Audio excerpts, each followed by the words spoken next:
Oke, assalamualaikum warahmatullahi wabarakatuh. Pada video kali ini saya akan coba menjelaskan terkait bagaimana physical layer dari sebuah network ya, atau perangkat.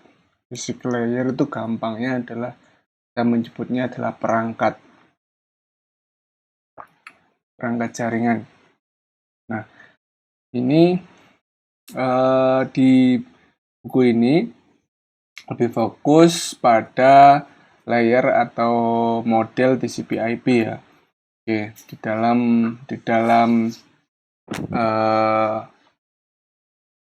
di dalam buku ini ada yang namanya local area network atau LAN yang umumnya adalah dalam satu office LAN,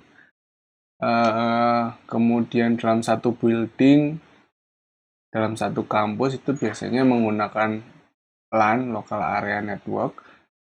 Itu terbatas, komunikasinya hanya terbatas pada klien-klien atau host-host yang ada di area office itu, building itu.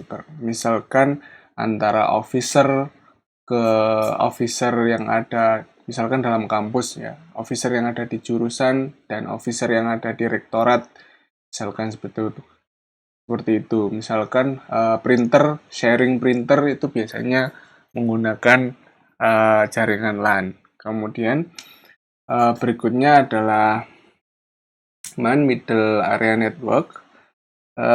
Ini biasanya dalam satu kota itu menggunakan LAN. Kemudian kalau kalau WAN itu adalah dalam satu negara ya. Terhubung dalam satu negara.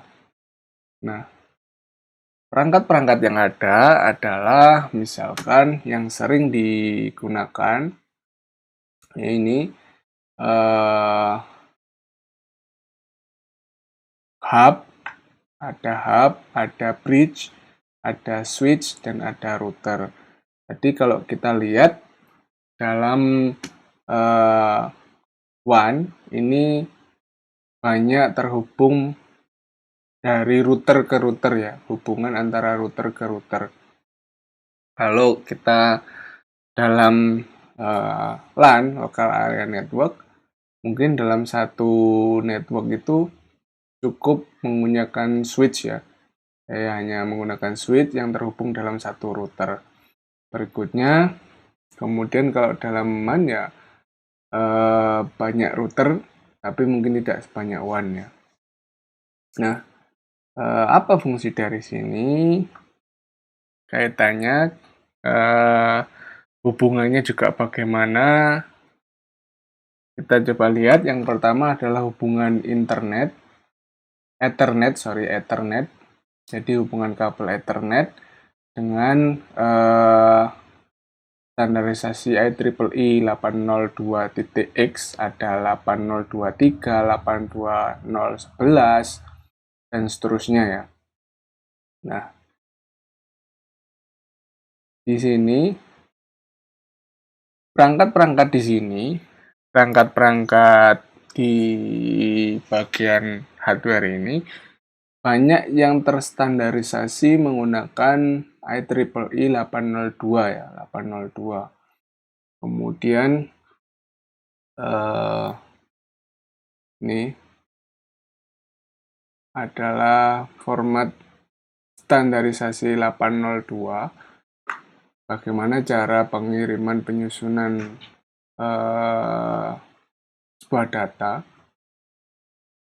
Ada data preamble sebanyak 7 byte, SFD 1 byte, kemudian destination address, alamatnya 6 byte, source address sekian, jadi ada tujuan dan alamat pengirimnya dari mana, kemudian panjang datanya itu berapa, ada 2 byte, ada DSAP, SSAP, dan seterusnya.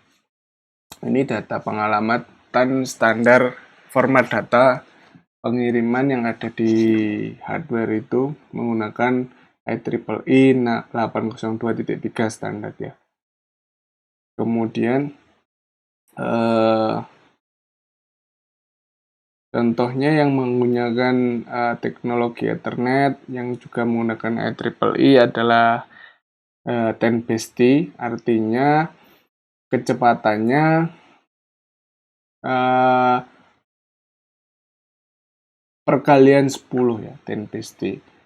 Artinya dari 10 Mbps, 100 Mbps sampai 1000 Mbps perkalian 10 BASE-T itu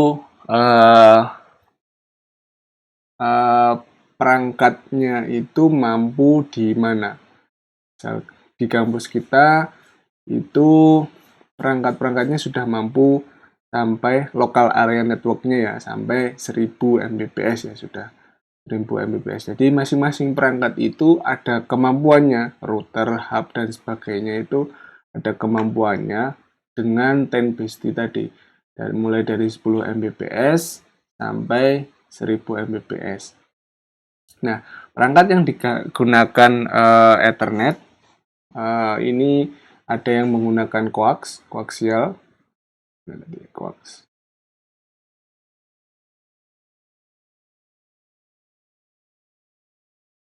Koaks ini teknologi awal.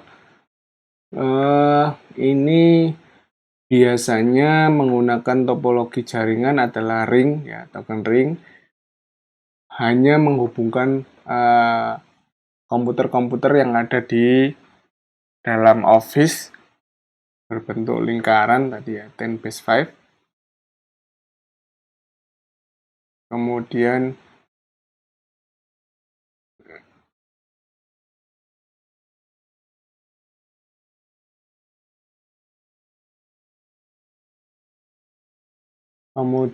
ada ini contohnya token ring tadi, 10BASE-5 hanya menggunakan beberapa perangkat.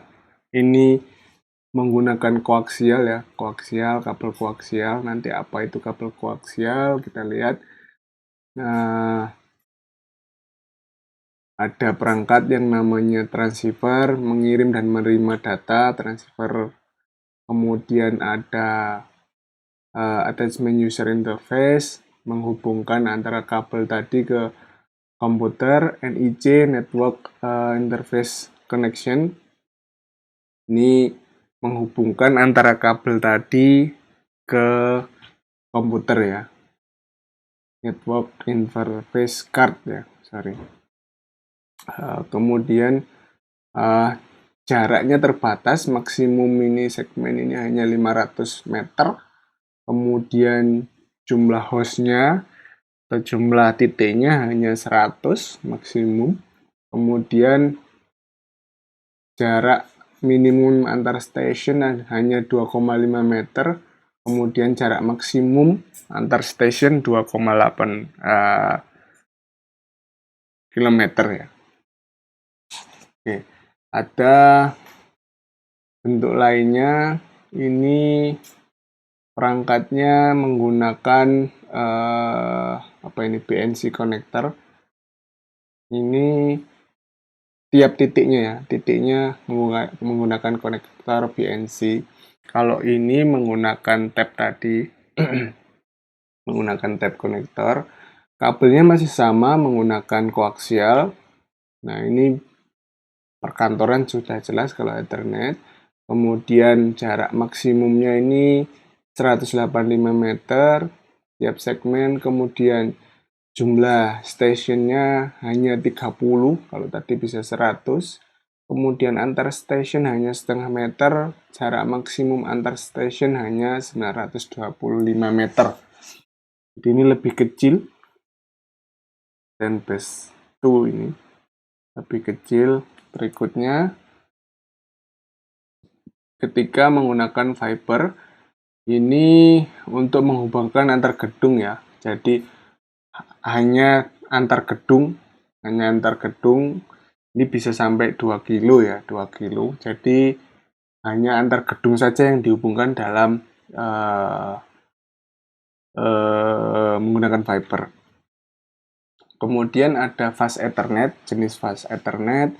Ini pengirimannya bisa menggunakan chopper atau kabel tembaga. Ini di kampus kita menggunakan chopper.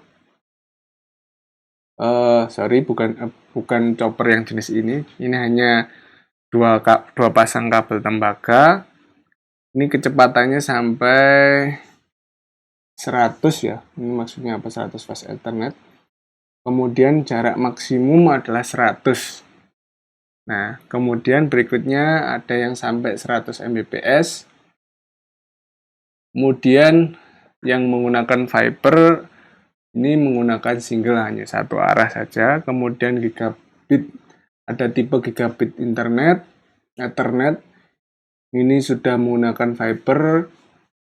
Jadi antar device menggunakan fiber dan seterusnya ini ya. Dan tentunya kecepatannya semakin tinggi. Kemudian ada yang juga menggunakan chopper. Ini yang digunakan di kampus kita masih menggunakan chopper dengan 1000 Mbps menggunakan UTP ya, kabel UTP. Oke. Ini banyak sekali tipenya. Oke, saya akan membahas bagaimana sebuah topologi, apa hubungannya dengan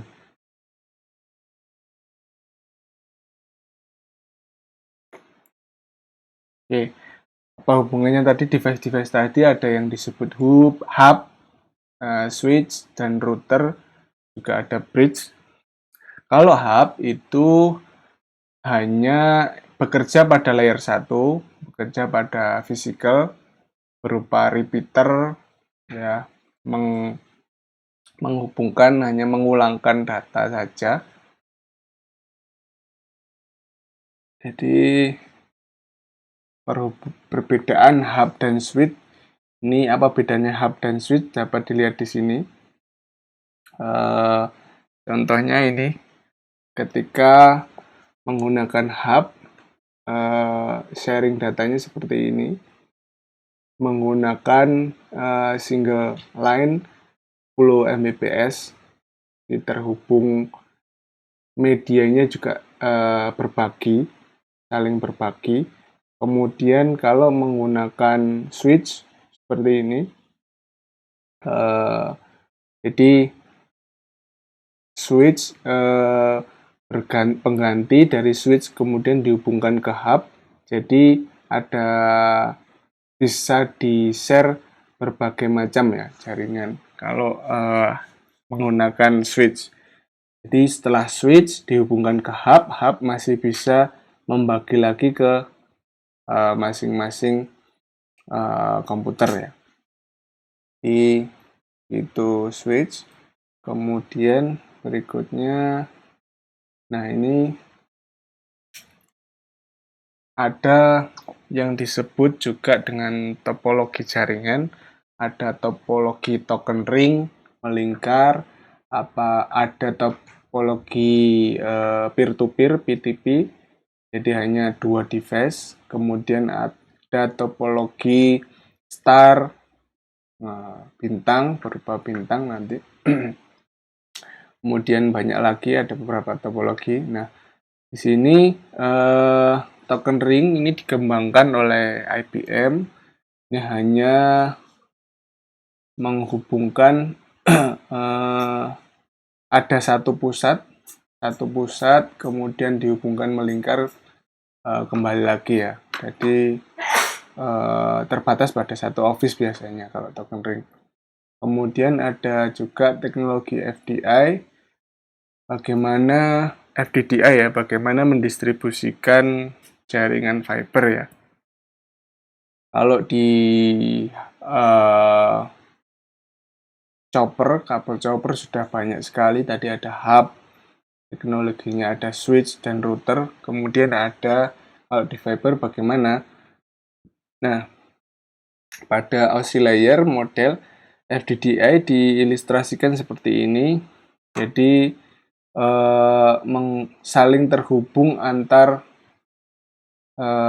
sama saja topologinya mirip dengan ring, tapi ini adalah masing-masing ini memiliki jaringan tersendiri ya. Misalnya dalam satu hub ini, satu blok ini bisa dihubungkan lagi di jaringan yang lain.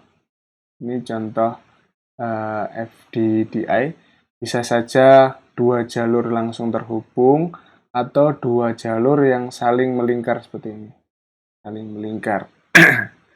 Kalau ada satu station yang gagal, misalkan bisa juga dibuat pancaran sinyalnya dari fiber itu kan menggunakan LED ya, LED dan atau laser itu bisa dilingkarkan. Berikutnya, nah ini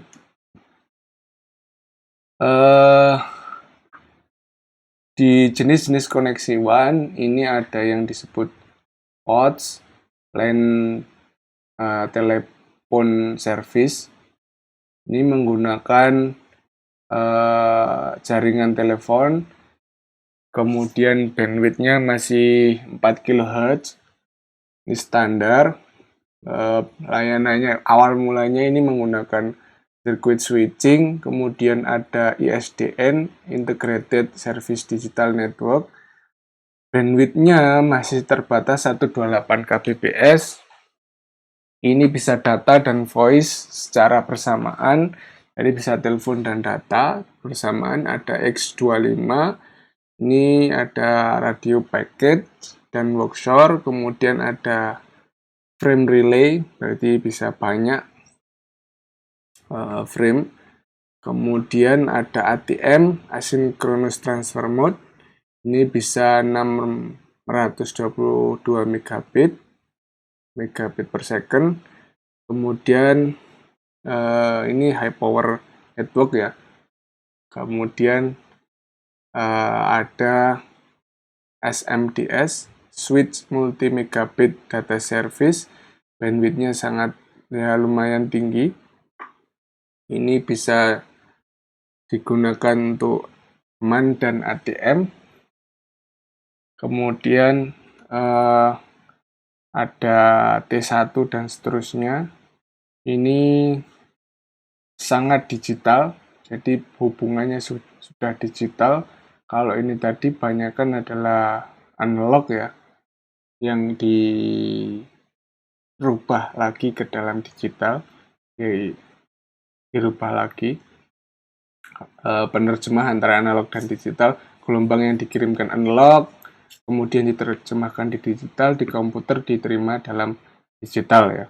Kemudian ada yang menggunakan modem, ada yang menggunakan TV kabel, ini fully digital. Kemudian ada teknologi wireless, ada yang SONET ya, Synchronous Optical Network. Ini menggunakan jaringan fiber optik sangat tinggi sekali. Kalau optik ya sampai hampir 1 giga ini ya, hampir 1 giga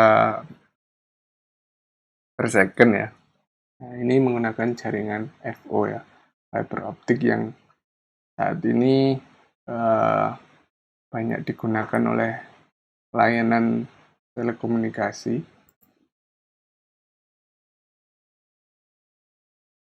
Oke. Nah, berikutnya ada tadi ada token ring. Berikutnya ada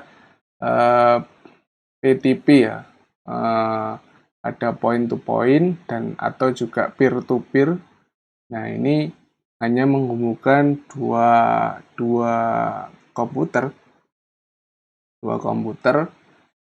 Ini bisa juga fungsinya yaitu yang pertama bisa untuk dua komputer saling terhubung. Yang kedua biasanya juga mengukur kualitas dari suatu jaringan itu. Dicoba dulu dengan PTP.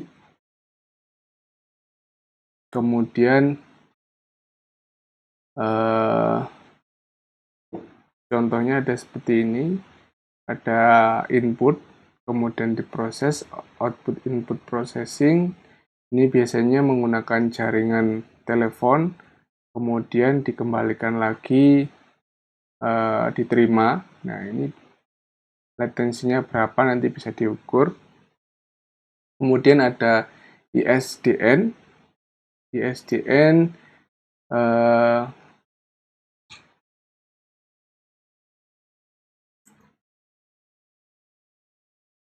ini ISDN, perangkatnya menggunakan bentuk switch ya.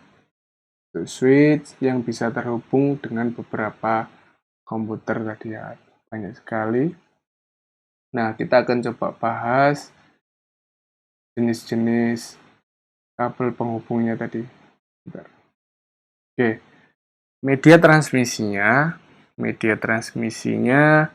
ini ada yang paling awal adalah kabel koaksial ya. Hanya ada 2 kabel.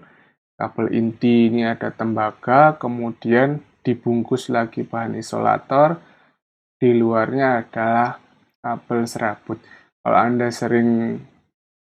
paling mudah mencari kabel ini adalah kabel antena televisi dulu ya, zaman dulu. Yang sering kita gunakan itu menggunakan kabel koaksial ya. Ada inti tembaga, bahan isolator, kemudian ada kabel serabut. Kemudian kabel serabut itu dilindungi kembali oleh kabel utama. Ini juga teknologi penghubung jaringan paling awal itu menggunakan kabel koaksial. Kemudian ada kabel twisted pair. Ini 2 kabel tembaga yang masing-masing ada isolatornya, kemudian dililit. Ini keunggulannya banyak di jaringan LAN. Keunggulannya adalah bandwidth-nya yang lumayan cukup besar ya, menggunakan twisted tadi. Berikutnya adalah kabel UTP. UTP Unishield twisted pair. Jadi ada beberapa pair pasangan kabel tadi dibungkus dalam satu shield. Ini berarti ada 4 pair. 1 pair pertama, 1 pair kedua, 1 pasang ketiga, keempat. Nah, ini dibungkus dalam satu shield. Kemudian ada shielded ya. Jadi 1 pair dibungkus, kemudian 4 pair ini dibungkus lagi. Jadi double ya. Double. Ini ada shield pertama, kemudian ada shield terakhir. Kemudian SSTP ini hampir sama dengan shield STP. Nah, kemudian untuk pemasangan kabel UTP ini ada 2, ada straight dan ada cross ya. Straight berarti lurus,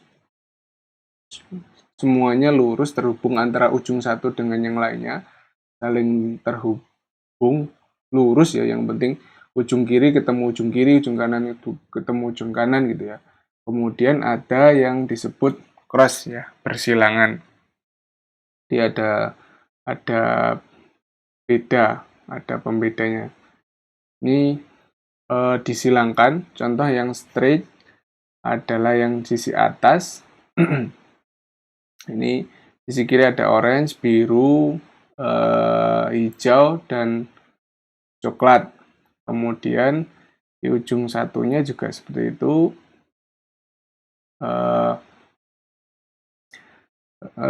Ini ujung satunya. Kemudian kalau di cross ini berbeda ya, ujung satunya beda. Ujung satunya kalau straight itu sama, ujung satunya seperti ini, ujung satunya berbeda, disilangkan. Ini disilangkan hijau, biru, baru oranye dan coklat. Jadi disilangkan ujung hijau dan orange-nya disilangkan. Nah, itu adalah crossover atau cross ya. Ada dua jenis penghubung. Kalau secara luring kita bisa praktekkan bagaimana menghubungkan sebuah kabel dengan straight dan cross. Nah, karena kita daring ya, kita simak saja nanti bagaimana cara menghubungkan kabel straight dan cross. Berikutnya ada jenis lain yaitu kabel fiber optik. Fiber optik hampir sama dengan kabel koaksial. Satu kabel fiber optik ada inti core-nya, glass core-nya, kemudian di bungkus pelindung gelasnya baru dikasih jaket yang berupa plastik atau karet gitu ya kadang-kadang ya. Nah, dalam satu FO fiber optic glass itu ada 3 core yang ada 3 kabel ya, 3 kabel di dalamnya. Itu fiber optik. Nah, konektornya yang di atas ini biasanya digunakan untuk kabel FC, ini tipe fiber, kemudian ini contoh beberapa kabel yang digunakan ya. Ini inti pertama dan ini konektornya, kemudian ini ada FDDI, ini berikut lossnya semakin tinggi ya, semakin banyak lossnya ya. Kemudian dan seterusnya ini sampai kabel terakhir. Ini adalah bentuk-bentuk koneksi dari kabel fiber optik. Oke, transmisi dalam sebuah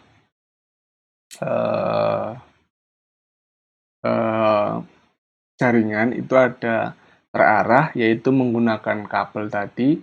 Kemudian ada yang tidak terarah. Tidak terarah ini contohnya adalah wireless ya, nirkabel menggunakan spektrum gelombang elektromagnetik dalam udara itu kan tidak terarah.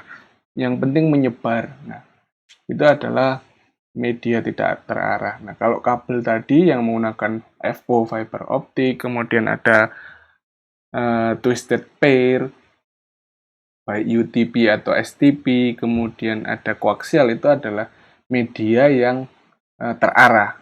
Arahnya jelas, satu line gitu. Kalau wireless itu cenderung media yang tak terarah.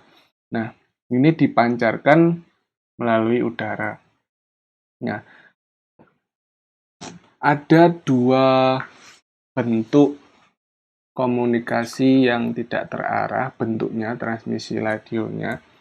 Yang paling utama ini, kita harus mengenal dulu bagaimana bentuk-bentuk spektrum gelombang gitu ya.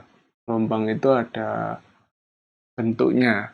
Kalau frekuensinya masih berkisar antara 10⁴ sampai 10⁸ Hz, itu gelombang radio. Kemudian kalau 10⁸ sampai 10⁻12 itu microwave. Kemudian inframerah itu dari 10⁻11 sampai 10⁻15 ini ya, 15. Kemudian ada gelombang UV, X-ray sampai gamma sampai pangkat 10,24 itu sinar gamma, frekuensinya tinggi sekali. Nah, ini di gelombang cahaya itu juga fiber optik itu gelombang cahaya itu merupakan jenis gelombang inframerah ini karena perambatannya, pemantulannya itu kalau fiber optik itu menggunakan LED ataupun semikonduktor laser, yaitu frekuensinya sampai 10⁻14 sampai 10⁻15 ini. Ini termasuk gelombang inframerah. Nah, kalau gelombang-gelombang radio baik LF low frequency sampai UHF ultra high frequency, SHF super high frequency dan seterusnya, itu paling mentok adalah 10 pangkat 12. Nah, kalau gelombangnya itu kisaran di low frequency sampai middle frequency ini perambatannya hanya melalui gelombang udara yang ada di permukaan bumi saja. Kalau high frequency sampai ultra high frequency ini berikutnya, ini terjadi pemantulan di lapisan ionosfer ya. Jadi sampai memantul lapisan ionosfer. Nah ini kalau gelombangnya tinggi ini memantul di ionosfer. Kemudian apalagi sampai satelit ya, itu juga pemantulannya lebih tinggi. Makanya penggunaan ini harus distandarisasi, diberi aturan kapan kita menggunakan ini, license-nya bagaimana, karena sampai ada pemantulan di ionosfer kalau tidak ada standarisasinya juga sangat berbahaya ya. Berikutnya, kalau kita ketahui komunikasi radio yang menggunakan low frekuensi sampai high frekuensi ini disebut yang boleh ya, ini sesuai standarisasi yang boleh menggunakan low frekuensi di bawah ini adalah ISM, Industrial Scientific Medical, kemudian itu menggunakan frekuensi di 900 MHz, 2,4 GHz, 5,8 GHz. Kalau kita lihat di radio kontrol Anda misalkan di remote control itu frekuensinya masih berkisar 2,4 ya. 2,4 itu keperluannya kan scientific sebenarnya, scientific dan industrial ya, industrial. Kalau lihat wifi, router, AP, access point itu juga frekuensinya 2,4 dan 5,8. Nah, itu kan lokal saja di area di area gedung dalam ruangan yang sangat lokal itu menggunakan frekuensi seperti ini ya. Nah, kalau menggunakan satellite ini frekuensinya downlinknya adalah minimum 1,5 sampai 1,6. Ini sangat yang paling rendah ya, yang paling rendah. Kemudian yang tertinggi bisa sampai 20 sampai 30 GHz. Nah, ini tentunya punya kelemahan masing-masing. Oke. Nah, itu tadi adalah teknologi perangkat keras yang digunakan dalam jaringan. Nah, itu layer pertama ya, physical layer. Selanjutnya, di video berikutnya saya akan coba bagaimana di bagian internet layer protokol pada layer berikutnya, yaitu pengalamatan. Nah, oleh karena itu, simak sampai di sini video penjelasan berkaitan tentang hardware atau perangkat keras di layer physical, OSI layer tadi atau TCP IP layer bagian pertama. Selanjutnya layer berikutnya penjelasan tentang internet, layer internet. Simak pada video berikutnya. Demikian video kali ini saya akhiri. Wabillahi taufiq wal hidayah. Assalamualaikum warahmatullahi wabarakatuh.